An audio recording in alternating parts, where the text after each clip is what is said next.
오늘 우리가 함께 나누실 말씀은 창세기 27장 36절부터 40절 말씀입니다. 창세기 27장 36절부터 40절의 말씀.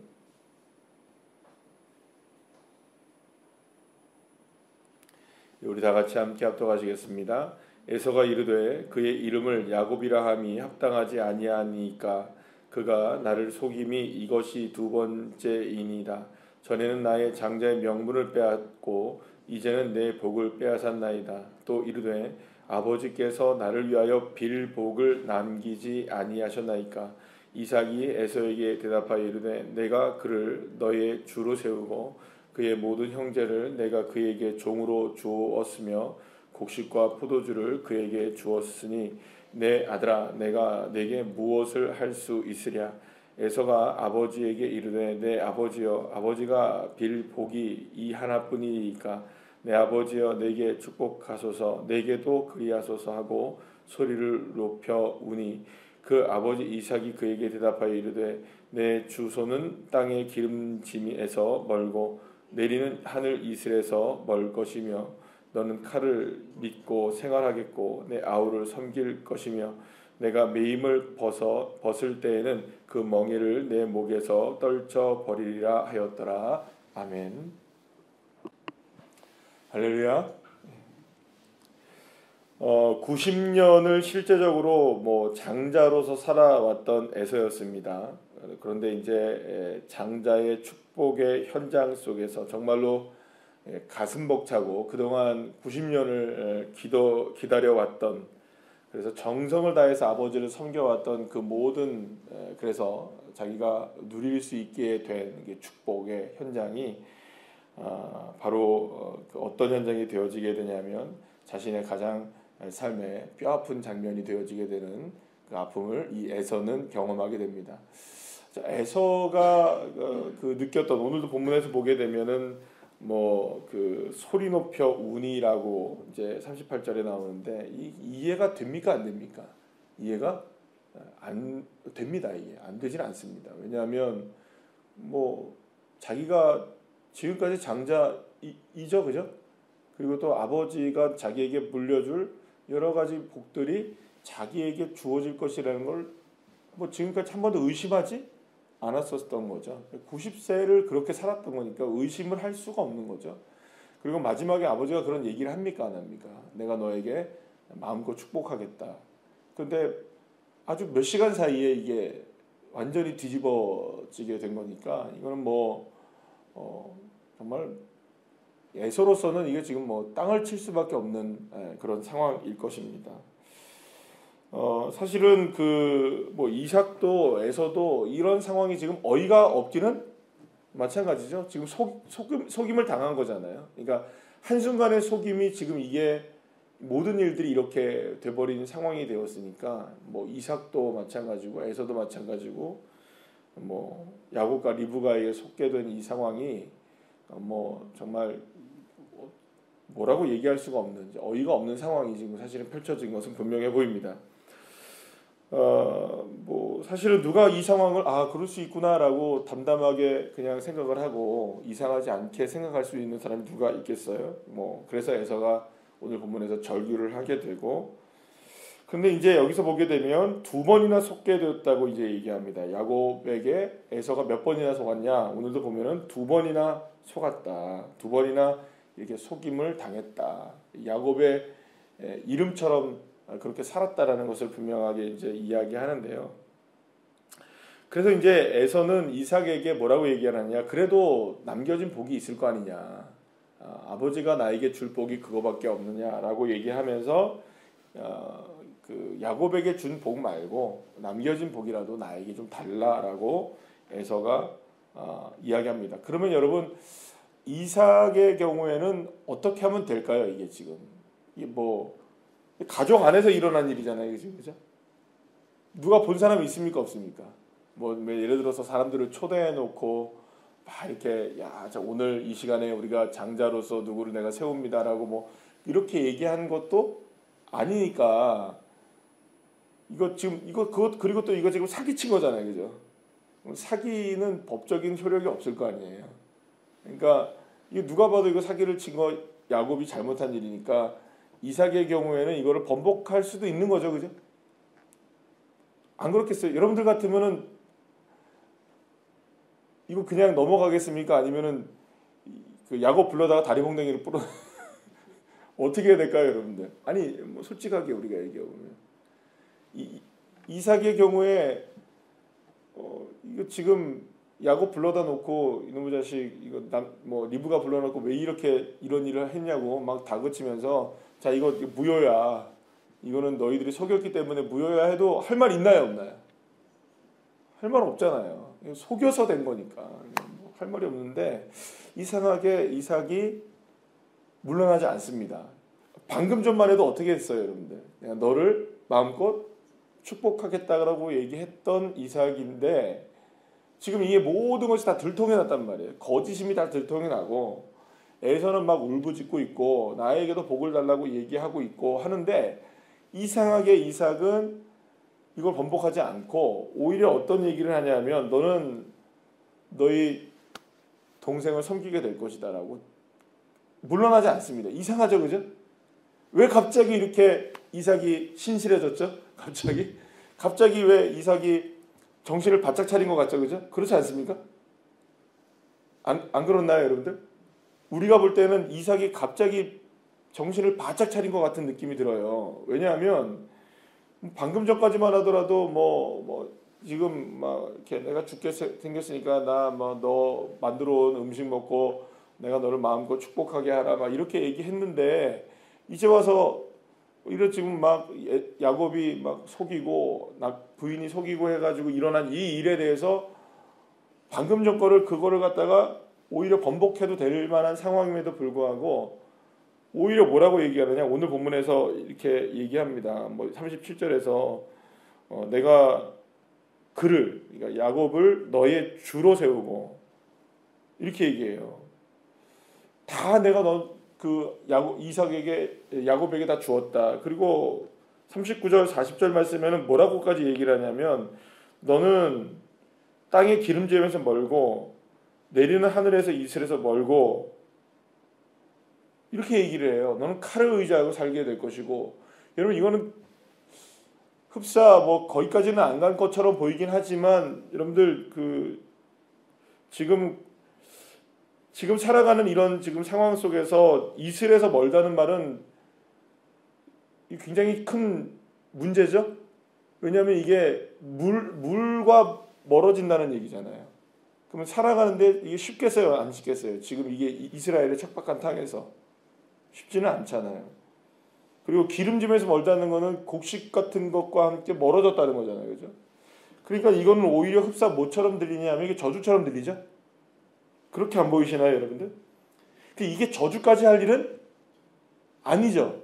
오히려 번복해서 바로잡고 야곱에게 주어진 이 장자권을 다시 받아가지고 누구에게 주면 됩니까? 에서에게 주지는 못할 망정 지금 에서를 이렇게 막 방금 전까지만 축복한다고 막 했던 이삭이 이렇게까지 에서를 뭐 저주처럼 보이는 이렇게까지 할 일은 사실은 아닌데도 불구하고 이 에서가 지금 막 울부짖고 하는 이 장면 속에서 이상하게 이삭이 딱 중심을 잡습니다. 그리고 하나님께서 둘째를 축복하겠다고 90년 전에 그 리브가에게 약속하셨던 그 약속의 말씀을 바로 이 순간에 어떻게 세우냐면 딱 세우게 됩니다. 그죠? 딱 세우게 돼요. 왜 이렇게 됐을까? 아마도 이삭이 분명히 이 사건을 통해서 정신을 차린 거겠죠? 그런데 여러분, 그럼 도대체 왜 정신을 차렸느냐? 물론 뭐 자기가 생각해 보니까 이건 하나님의 말씀대로 이루어져야겠다는 것을 알았겠죠, 그죠? 그런데 결정적인 단서가 오늘 본문에 나옵니다. 어떤 본문이 나오냐면 36절의 말씀에 보면 왜 이삭이 정신을 바짝 차릴 수밖에 없었느냐? 여러분들 보시면 이렇게 얘기해요. 그가 나를 속임이 이번이 두 번째입니다. 전에는 나의 장자의 뭘 뺏어요? 명분을 무엇에 뺏어본 겁니까? 팥죽 한 그릇에 빼앗았다는 얘기를 하죠. 자, 그러면 이미 에서는 뭘 알고 있었던 겁니까? 얘가 나를 속였다라는 걸 알고 있을까요, 모를까요? 이 팥죽 한 그릇에 나의 장자의 명분을 가져갔다는 사실을 누가 알고 있었던 겁니까? 에서가 알고 있었던 거예요. 그러면 사실은 이게 굉장히 주일날 말씀드렸던 것처럼 이게 장자의 권위, 장자의 명분이라는 거를 이걸 소홀히 여겼다는 것을 드러낸 거죠, 그죠? 장자의 명분을 여러분 생각해보세요. 아버지는 90년 동안 이미 장자였죠, 그죠? 이미 장자로서 살고 있는 에서에게 고심 끝에 90년 만에 그래도 자기 스스로가 결단을 내려서 조용하게 일을 처리하려고 했죠. 뭘 주려고? 장자의 명분을 확실하게 선을 그어야 되는, 그러니까 이거 누가 기다린 겁니까? 이것도 사실은 90년 동안 이삭도 기다린 거죠. 그러니까 장자지만 지금 분명히 에서가 장자이긴 하지만 장자의 명분에 대해서 확실하게 이거는 인정을 해야 할 일이구나라고 누가 느낀 겁니까?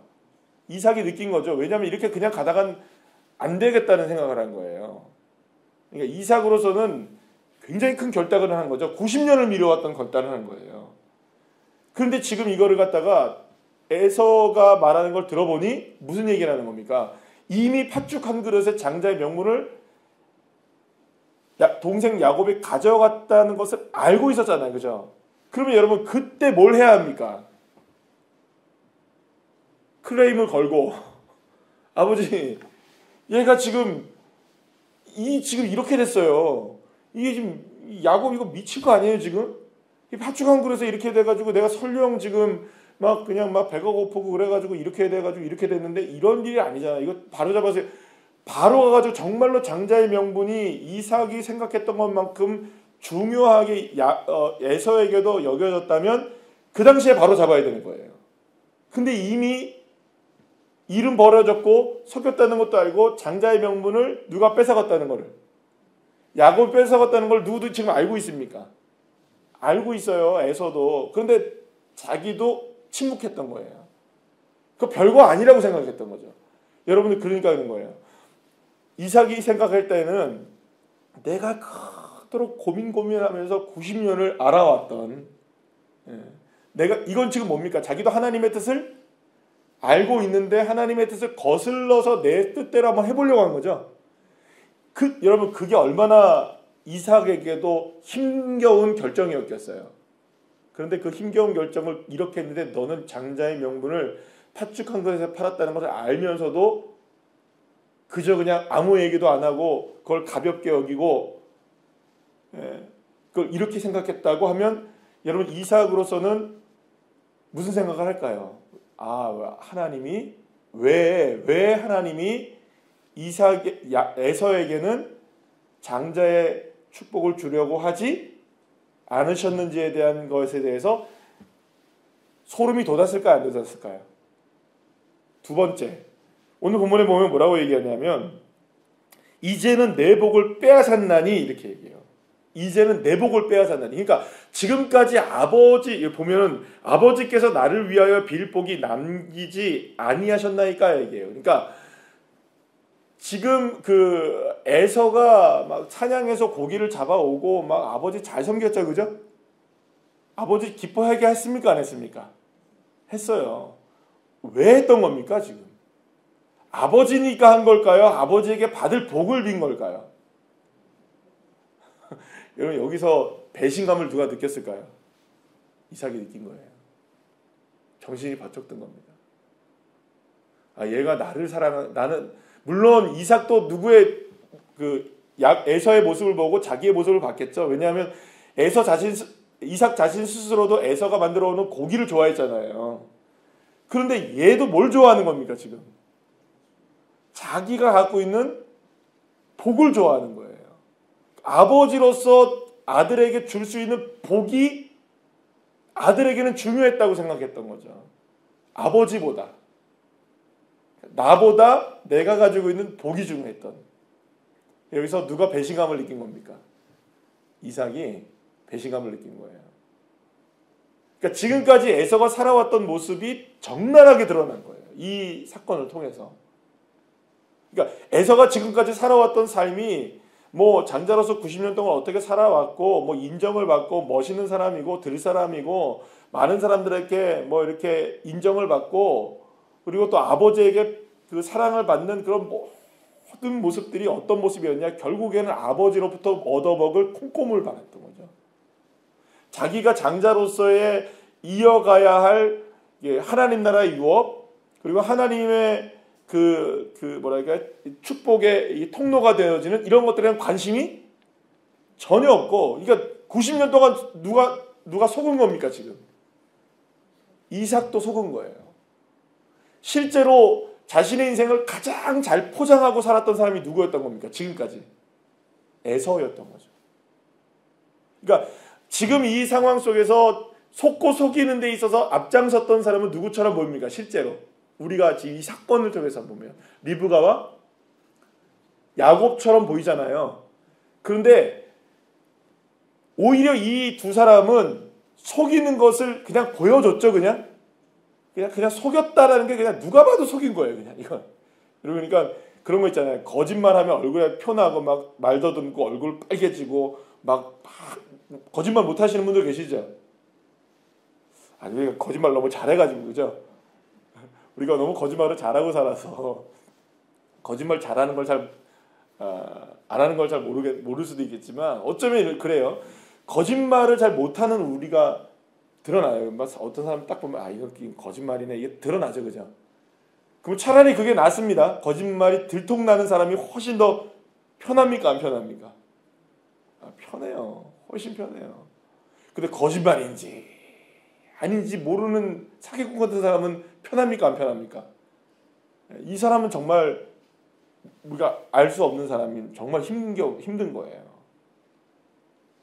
여러분 지금 실제로 90년을 정확하게 정말로 속이고 살아갔던 사람이 누구예요? 하나님의 뜻과 그리고 자신의 인생을 마치 다 이렇게 모든 걸 다 포장해서 속여가지고 아버지에게 이 완벽하게 축복을 받아내려고 했던 사람이 누구였나요? 지금까지 에서였던 겁니다. 에서도 알고 있었을까요? 모르고 있었을까요? 자기 동생이 하나님께 축복을 받았다는 걸 몰랐을까요? 90년 동안? 저는 생각합니다. 이걸 모를 리가 없어요. 에서도. 왜냐하면 여러분들 이게 야곱도 분명히 알았을 거예요. 왜냐하면 리브가가 얘기했을까요? 안 했을까요? 자기 아들한테. 한 번도 안 했을까요? 저는 90년 동안 한 번도 안 했을 거라고 생각 안 하거든요. 그러니까 하나님께서 둘째가 첫째를 섬기게 될 것이라는 것을 분명히 말씀하셨다는 것을 다 가족 식구를 알고 있었을 거예요. 근데 현실적으로 그게 가능한 일입니까? 불가능한 일입니까? 현실적으로. 에서가 둘째가 되고 야곱이 둘째가 첫째가 된다는 게 현실적으로 가능한 일이에요? 안 가능한 일이에요? 그게 가능하지 않잖아요. 그러니까 이거를 말도 안 되라고 생각하면 서로들이 다 살았던 거예요. 그냥 하나님의 말씀이 말도 안 되니까. 그리고 현실에서는 펼쳐지는 걸 보면 야곱은 늘 언제나 조용하게 살아가는 그런 딸 같은 아들이고, 진짜 아들 같은 아들은 누굽니까 지금? 에서니까 누가 봐도 장자잖아요. 그러니까 현실적으로 보자면 모든 것들이 다 에서가 맞다는 거죠. 그래, 에서도 맞는 줄 알았고, 그리고 에서도 그렇게 살았고, 그리고 자신도 가만히 이 상황을 가다 보면 하나님 말씀이 옳은 게 아니고 지금 이 상황이 옳구나라는 것을 증명해낼 수 있는 시간이 이제 딱 온 거죠, 그죠? 그런데 그 순간에 모든 게 다 깨져버린 거죠. 결국에는 여러분들 가장 크게 속이고 살아갔던 사람은 야곱이나 리브가가 아니라 에서가 이 모든 상황을 다 속이고 있었던 거예요. 그러니까 이삭이 깨달은 게 뭘까요? 지금 이 모든 것들 속에서 가장 우리를 속이고 있는 야곱스러움을 가장 잘 드러내고 있었던 사람이 누구냐? 오히려 야곱보다도 에서라는 게 드러난 거죠. 야곱, 물론 그런 겁니다. 그렇다고 해서 야곱의 속임수가 정당화되지는 않아요. 그러나 그럼에도 불구하고 안 속이는 것 같았던 이 에서는 정말 아버지를 비롯해서 자기 자신 스스로도 그렇고 모든 사람들을 다 속이고 있었던 거예요. 아버지를 그토록 극진하게 대접했던 이유도 뭐냐 하면 아버지에게서 받을 복을 원했던 것이고요. 장자의 명분이 그토록 중요하다고 여겼어야 됐었던 이 에서였지만 동생에게 팥죽 한 그릇에 팔았다는 것을 자기도 스스로가 알고 있었고요. 하나님이 주셨던 이 장자의 축복을 그만큼 소홀히 여겼다는 것을 모두가 다 알고 있었던 거죠. 그러면 여러분, 결국에는 이 에서의 이 모습 속에서 이삭이 깨달게 되는 건 뭐냐면, 이거 정말 눈 뜨고 코 베이는 세상이구나라는 걸 알게 된 거죠. 이렇게 하다가는 안 되겠구나. 지금이라도 뭘 해야겠다. 하나님의 뜻을 세워 나가야겠다는 결단한 겁니다. 지금 이삭이. 그럼 여러분, 우리가 여기서 이 사건을 통해서 우리가 알 수 있는, 그리고 또 우리가 깨달아야 되는 것들이 무엇일까요? 사랑하는 여러분, 오직 이루어지는 건 뭐만 이루어질까요? 하나님의 말씀만 이루어집니다. 아무리 우리가 애를 쓰고 혹은 우리가 곁길로 나가고 세상이 뒤집어지고 무슨 일이 벌어진다 할지라도 사람의 뜻대로 될 것 같죠, 여러분들? 아닙니다. 하나님 뜻대로 됩니다. 사람이 마지막까지 속이는 것처럼 보여주고 이거 될 수 있어라고 아무리 계획을 세운다 할지라도 이루어지는 건 하나님의 언약입니다. 그러면 여기서 우리는 두 가지를 생각할 수 있습니다. 내 계획이 아니라 하나님의 계획이 이루어지죠? 그러면 여러분, 오늘의 삶 속에서 우리의 내일의 미래도 마찬가지겠죠? 이루어지는 건 누구의 뜻이 이루어집니까? 그러니 여러분, 우리는 우리 자신 스스로를 속일 이유가 없는 겁니다. 그저 뭐만 우리가 믿고 따라가면 될까요? 하나님 말씀 믿고 따라가면 됩니다. 세상이 뭐라고 하든 간에, 누가 뭐라고 하든 간에, 상황이 어떻게 펼쳐지든 간에, 사랑하는 여러분, 믿고 의지하고 누구를 의지해야 될까요? 하나님 믿고 의지하는 겁니다. 하나님 말씀 의지하는 거죠. 사실 우리가 걸어가야 될 길이 바로 이런 겁니다. 그래서 이삭이 오히려, 그래서 사실 여러분들, 이삭이 결단할 수 있었던, 결단을 하게 된 것이 큰 믿음인 겁니다. 이 믿음이. 여기서도 여러분들 말씀드린 대로 번복할 수 있을까요? 없을까요? 그러나 안 한 거예요. 왜냐? 정말 이루어져야 되는 건 누구의 뜻이다. 그걸 알았던 거죠. 어떻게 보면 이삭에게서에 있어서 가장 커다란 믿음의 결단을 하게 된 사건이 뭘까요? 우리가 우물 사건들 있잖아요. 그죠? 우물 파고 또 파지고, 이 사건도 중요한 사건일 수 있겠지만 이삭에게 있어서 가장 믿음의 결단을 내리고 아브라함의 믿음, 이삭의 믿음, 그리고 그 믿음이 야곱의 믿음으로 이어지죠. 그러면 이삭의 도대체 뭘 믿은 사건이 뭐가 있어요, 여러분들? 우리가 솔직히 말해서 이삭의 인생을 살펴보면 믿음이라고 할 만한 일이 있나요, 없나요? 특별히 드러나는 게 없죠. 막 기도를 하고 그런 것도 없잖아요. 그런데 이 장면이 이삭의 믿음이었던 겁니다. 이제라도 바로잡아야겠구나. 여러분, 그러면 이제라도 우리 뭐 해야 될까요? 지금이라도 바로 잡으면 됩니다. 이제라도 사람의 인정상정, 인지상정, 이런 것들 바라보는 것들이 아니라 하나님 말씀에 굳건하게 서서 하나님의 말씀은 이루어집니다. 이 믿음을 우리가 놓치지 않는다면, 오늘의 이 엉망이잖아요. 지금 이 상황이 엉망이잖아요. 지금 풍비박산이 났잖아요, 집안이. 근데도 하나님이, 한 사람이 말씀을 바로 딱 잡으면 하나님의 말씀이 이루어지기 시작합니다. 우리의 믿음이 이삭의 믿음 되시기를 간절히 축복합니다.